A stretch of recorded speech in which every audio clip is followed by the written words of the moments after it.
सभी छात्रों को मेरा नमस्कार। मैं दामोदर शर्मा एक बार पुनः आपके समक्ष हाजिर हूँ एक नए बिंदु के साथ। तो देखिए बच्चों, आज हम एक नया पाठ प्रारंभ करने जा रहे हैं। उस पाठ का नाम है दो बेलों की कथा। कक्षा 9th के अंतर्गत एक पुस्तक चलती है क्षितिज, जो कि RBSC और CBS दोनों के अंतर्गत वो पुस्तक आती है। उसका पाठ है दो बेलों की कथा और इसके लेखक है मुंशी प्रेमचंद। तो देखिए बच्चों, इस पाठ को बड़ा ही महत्वपूर्ण और रोचक कहानी है। ध्यान से सुनेंगे तो हमारे जीवन में भी बहुत उपयोगी है। तो इस कहानी को हम पढ़े उसके पूर्व मैं मुंशी प्रेमचंद के जीवन के बारे में कुछ संक्षिप्त जानकारी आपको दे दूं। तो मुंशी प्रेमचंद, जिनका वास्तविक बचपन में जो अगर नाम देखा जाए, वास्तविक जो नाम देखा जाए तो वह नाम था धनपत राय। क्या नाम था? धनपत राय। धनपत राय इनका वास्तविक नाम था। स्कूल में भी यही नाम था। लेकिन इन्होंने जब रचनाएं लिखी तो रचनाएं लिखी थी इन्होंने नवाब राय नाम से। नवाब राय नाम से रचनाएं लिखी। रचनाएं नवाब राय नाम से और स्कूल का जो वास्तविक नाम था वो धनपत राय। तो फिर ऐसे महानतम कवि, फिर आप सोच रहे होंगे कि आप जो नाम बता रहे हैं नवाब राय और धनपत राय, ये तो दोनों ही नाम नहीं है, ये तो प्रेमचंद नाम है। तो ये प्रेमचंद नाम कहाँ से आ गया? तो इसके पीछे भी एक बहुत बड़ी कहानी है। उस कहानी को मैं बता देता हूँ कि देखिए बच्चों, जब हमारा देश गुलाम था उस समय नवाब राय, जो कि प्रेमचंद का ही नाम था, नवाब राय अनेक रचनाएं लिखते थे और अंग्रेजों के विरुद्ध, जो अंग्रेजों की जो कूटनीति थी, उनका अत्याचार था, उन सब के प्रति जागरूक करने के लिए वो कई रचनाएं लिखी उन्होंने।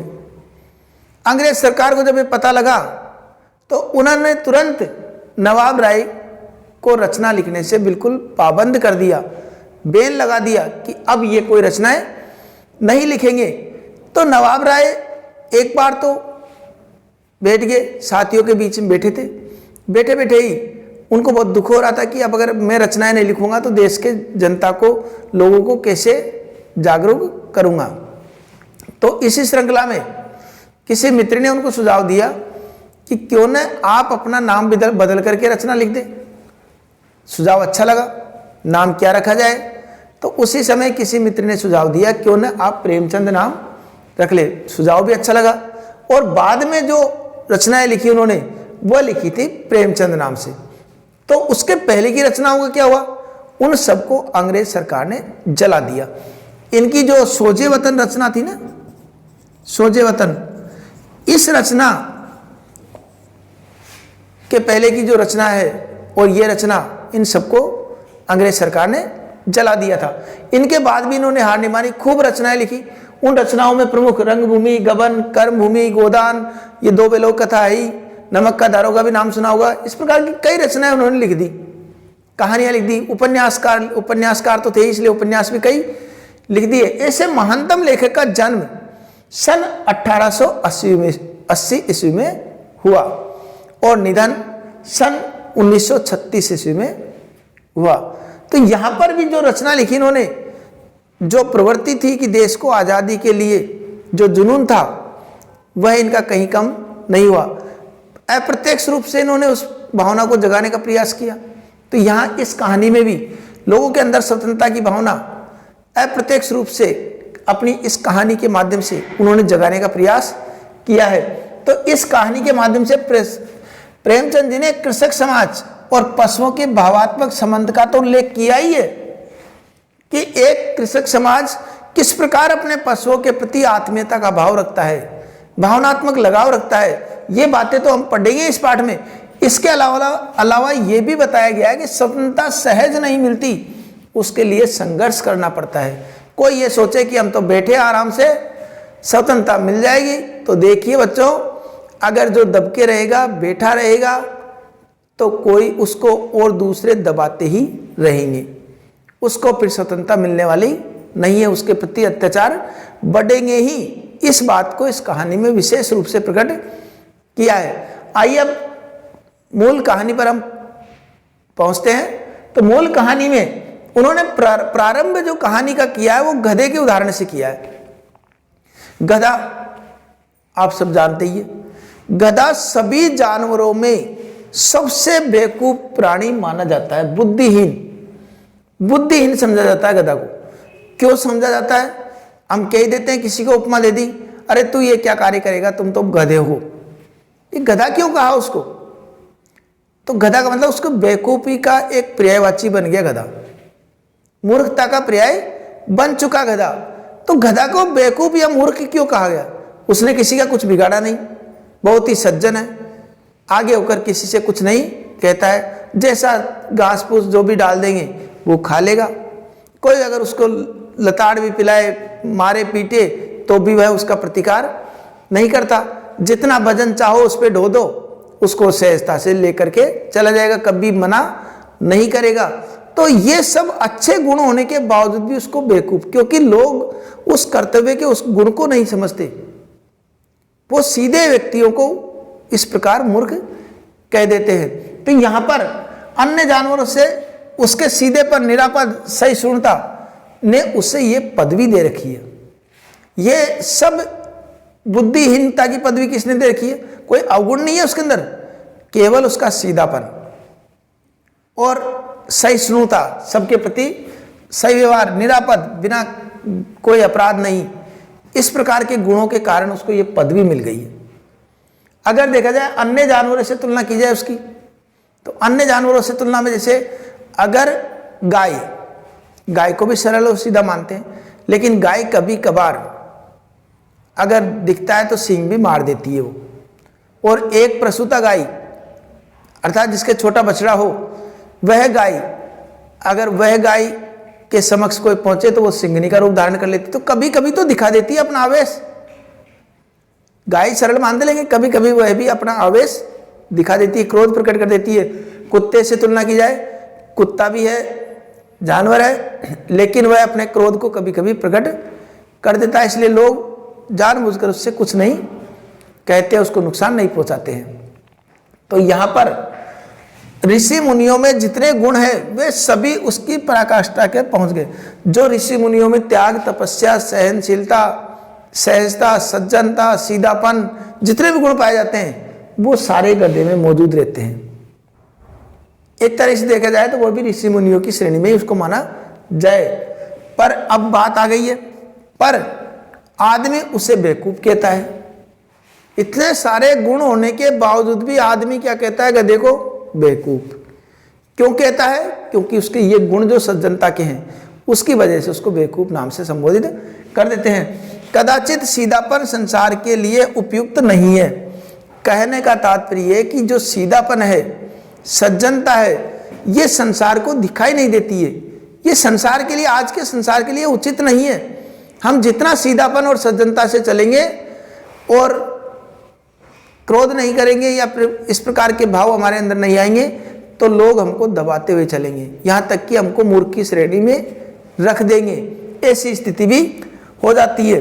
यही कारण है, और यही कारण मानो कि हमारा देश जब स्वतंत्र हुआ तो हमारी सज्जनता और आत्मीयता और सीधेपन का ही ये परिणाम है कि अंग्रेजों ने उनका सबका लाभ उठाया, और लाभ उठा करके हमको, हमारे देश को गुलाम बना दिया उन्होंने। तो वह सीधेपन का ही परिणाम है कि अफ्रीका में भी गए, दुर्दशा हुई, जबकि जापान ने एक युद्ध जीता जिसमें उसको बुद्धिमानों की श्रेणी में ला दिया। तो कुछ करना पड़ेगा, कुछ दिखाना पड़ेगा, तब जाकर लोग हमको सही श्रेणी में रखेंगे। ऐसे सज्जनता और सीधापन में तो लोग हमको दबाते हुए चलेंगे। ये बात भी इस उदाहरण के माध्यम से प्रकट की है। अगर वह ईंट का जवाब पत्थर से देना सीख जाते तो कदाचित सभ्य कहलाते। आज स्थिति ये हो गई है, अगर ईंट का जवाब पत्थर से देना जो व्यक्ति जानता है, वह व्यक्ति स्वतः ही सभ्य हो जाता है। कोई खतरनाक स्वभाव वाला व्यक्ति अगर है तो किसी की दम नहीं है उससे असभ्य या कुछ बोल दे, दुष्ट प्रवृत्ति का, फिर भी हम उसको सभ्य ही बोल देंगे, क्योंकि हमको याद है इससे कुछ कह दिया तो हमारे लिए नुकसानदायक होगा, इसलिए हम उसको सभ्य बोल देते हैं। तो ये जो प्रवृत्ति है, अगर जब तक हमारे अंदर ये ईंट का जवाब पत्थर का देने से वाली प्रवृत्ति नहीं होगी, तब तक अर्थात हम अपने अत्याचार के प्रति जब तक विद्रोह का भाव हमारे मन में नहीं होगा, तब तक हमको लोग दबाते हुए चलेंगे, गुलाम बनाते हुए चलेंगे। हमारा कोई उद्धार कोई नहीं करने वाला, हमारा उद्धार हम स्वयं ही करने वाले हैं। अब गधे व बैल में तुलना, कि गधे और बैल में तुलना की जाए तो कितना सही है। गधा के गुण तो हमने देख ही लिए, बैल भी सरल स्वभाव का होता है, कभी कभार क्रोध आ जाए तो सींग मार ही देता हो, और बैल को बछिया का ताऊ इस प्रकार के नामों से भी संबोधित किया जाता है। तो ये दोनों में तुलना की जाए तो बैल थोड़ा उससे ज़्यादा श्रेष्ठ माना जाता है, क्योंकि गधा में सीधा, लेकिन बैल भी सीधा, लेकिन सीधे के साथ साथ कभी कभी क्रोध प्रकट कर लेता है, इसलिए उसको व्यक्ति उससे ज़्यादा परेशानी उसके पास नहीं जाते या उसको नुकसान पहुंचाने की नहीं सोचते हैं। अब मूल कहानी प्रारंभ होती है। मूल कहानी झूरी व काची के दोनों बैल हीरा मोती की विशेषता। देखिए बच्चों, अब मूल कहानी पे आते हैं हम। हीरा, झूरी, काची, ये इस कहानी का पात्र है। उसके दो बैल हैं, हीरा और मोती। दोनों बैल बड़े ही हष्टपुष्ट और बड़े ही कार्यकुशल, और कार्यकुशलता के साथ साथ दोनों की जो मित्रता थी वह भी देखने लायक। इतनी मित्रता की हद थी कि दोनों चारा एक साथ चरेंगे, अगर एक ने चारा बंद कर दिया चरना तो दूसरा भी बंद कर देगा। दोनों साथ रहते हैं, और दोनों में इस बात की ओर रहती कि कहीं भी अगर उसको बैल को, उन दोनों बैलों को किसी गाड़ी में या हल पर जोत दिया जाए तो पहले का प्रयास रहता है कि दूसरे पर कम भार पड़े, अधिक भार वो सहन करे। तो इस तरह की प्रवृत्ति अगर लोगों में रहती है कि हम ज़्यादा मेहनत कर ले, इसको कम करनी पड़े, तो आत्मीयता बढ़ती है। और हमारे अंदर ये भाव हो जाएगा कि नहीं, मैं क्यों करूं मेहनत, इसको करनी पड़े, तो आत्मीयता नहीं, फिर दूरियां बढ़ती है। इसलिए त्याग और समर्पण से आत्मीयता दिखाएंगे तो मित्रता निश्चित रूप से घनिष्ठ होती हुई चलेगी। तो यहां पर दोनों बैल बड़े आत्मीयता, और झूरी काची वह दोनों बैलों से अत्यधिक लगाव रखता था, अत्यधिक आत्मीयता प्रकट करता था।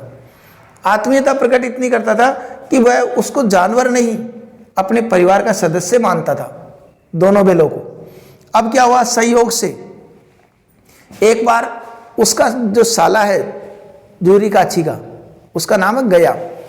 अब वो गया, एक बार उसको बैलों की आवश्यकता पड़ी तो कहाँ पहुंचा, झूरी काची के पास। उससे कहा कि आपके बैल मुझे दे दीजिए। अब बैल दे दीजिए तो सहयोग के नाते कोई दे ही देता है कि ठीक है 2 दिन में वापस दे जाएगा, ले जाइए आप बैल, ले जाइए, अपना काम कर लीजिए। दोनों बैलों को उनके साथ रवाना कर दिया। अब दोनों बैलों को यह समझ में नहीं आ रहा था कि उन्होंने ऐसा क्या अपराध किया कि उनके स्वामी ने उनको दूसरे के हाथ बेच दिया। उनको यह पता नहीं था कि उनको बेचा नहीं है, कुछ दिनों के लिए भेजा था। तो गया का जो उसका साला था, उसका जानवरों के प्रति व्यवहार अच्छा नहीं रहता था। वह केवल जानवरों से काम लेना ही जानता था, उनसे आत्मीयता प्रकट करना नहीं जानता था। इसलिए रास्ते में भी जिस प्रकार का व्यवहार उसने प्रदर्शित किया, दोनों बैल परेशान हो गए, और उसको घर तक ले जाने में, उसके साले को, उन दोनों बैलों को घर तक ले जाने में काफी मशक्कत का सामना करना पड़ा। जाने के बाद में उसको तो काम में लेना था, जैसे तैसे चारा डाल दिया सूखा उखा कैसे भी। तो चारा को देख करके दोनों बैलों ने सोचा कि यहां हम गलत फंस गए। उन्होंने मौका देख करके रात में, जब उससे काबू नहीं हुए तो उन्होंने जैसे गले में लटका देते हैं डंडा सा बैलों के, तो ऐसे डंडा बिल्कुल लटका दिया। लेकिन रात में मौका देख करके सुबह तो वापस झूरी काची के घर पर वो दोनों बैल आ पहुंचे। आने के बाद में जो आस पड़ोस के जो बालक थे, उनकी इन मित्रता को मिसाल दे रहे थे कि कितने गजब बैल है, दोनों में कितनी आत्मीयता है, और दोनों यहाँ पर आ गए। तो इस तरह की विशेषताओं का वर्णन करते हुए बातें भी कर रहे थे। तो ये सब बातें इस प्रथम भाग में बताई गई है।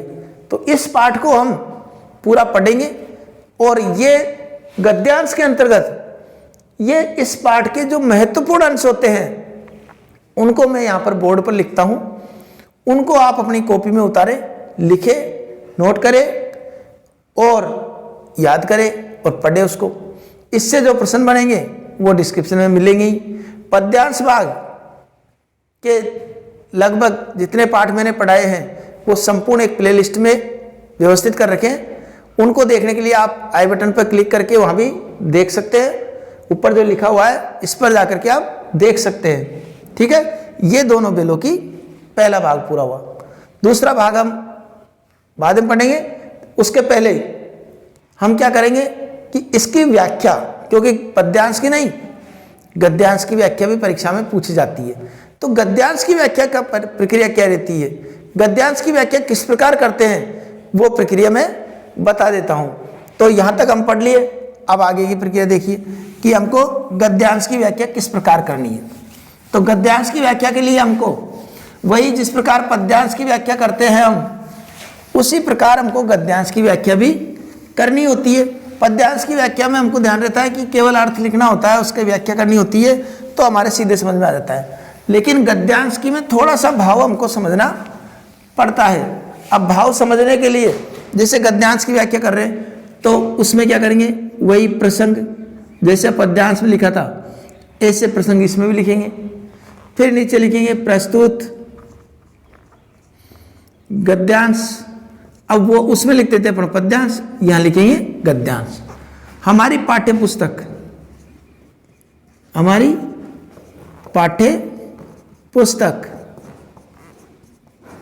अब पाठ्य पुस्तक का नाम भी लिखेंगे क्षितिज के अंतर्गत। अब क्षितिज के अंतर्गत महान महानतम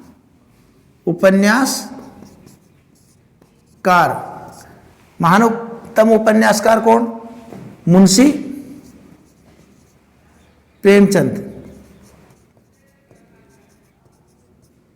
प्रेमचंद द्वारा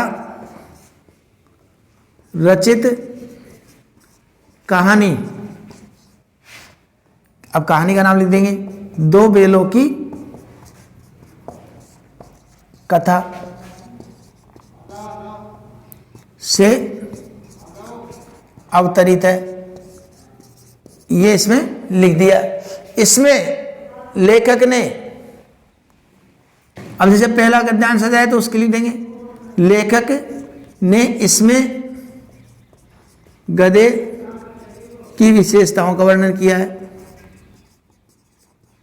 विशेषताओं का वर्णन किया है। गधे की विशेषता वाली बात आ जाए, बेलों की विशेषता आ जाए तो बेलों की विशेषताओं का वर्णन किया है, ये इस प्रकार लिख देंगे। व्याख्या की बात रही, इसमें व्याख्या कैसे करनी होती है, जो भी मैंने समझाया विस्तार से, जैसे 4 लाइन आ गई 10 लाइन आ गई, उसका दुगने के आसपास उसकी हमको व्याख्या करनी है, विस्तृत रूप से लिखना है उसका। तो व्याख्या लिख दी। व्याख्या के पश्चात विशेष, ये भी महत्वपूर्ण अंग होता है, पद्यांशों में लिखी थी हमने। तो विशेष में क्या लिखेंगे, इसके विशेष में भाषा सरल सुबोध व बोधगम्य है। हो गया ना, भाषा सरल और उपसर्ग व प्रत्ययुक्त शब्दावली का प्रयोग। ठीक है ना, इस प्रकार ये प्रसंग लिख देंगे, व्याख्या लिख देंगे, विशेष लिख देंगे, तो हमारा व्याख्या का काम भी हो गया। और इससे बनने वाले जो महत्वपूर्ण प्रश्न है वह आपको डिस्क्रिप्शन में मिलते हैं, वहां जाकर के आप उसका अध्ययन कर सकते हैं। ठीक है, तो अब उसके पश्चात क्या झूरी काछी अपने दोनों बेलों को जो उसके साले के यहाँ से भाग करके आ गए थे वापस पहुंचाएगा, और अगर वापस पहुंचाएगा तो झूरी काछी का उनके प्रति व्यवहार कैसा रहे, उसके गया जो उसका साला है उसका उन दोनों बेलों के प्रति व्यवहार कैसा रहेगा, और उस व्यवहार के प्रति उत्तर में दोनों बेलों का क्या प्रतिक्रिया रहेगी, ये सब जानने के लिए बने रहिए हमारे साथ। मिलते हैं अगले भाग में, तब तक के लिए धन्यवाद।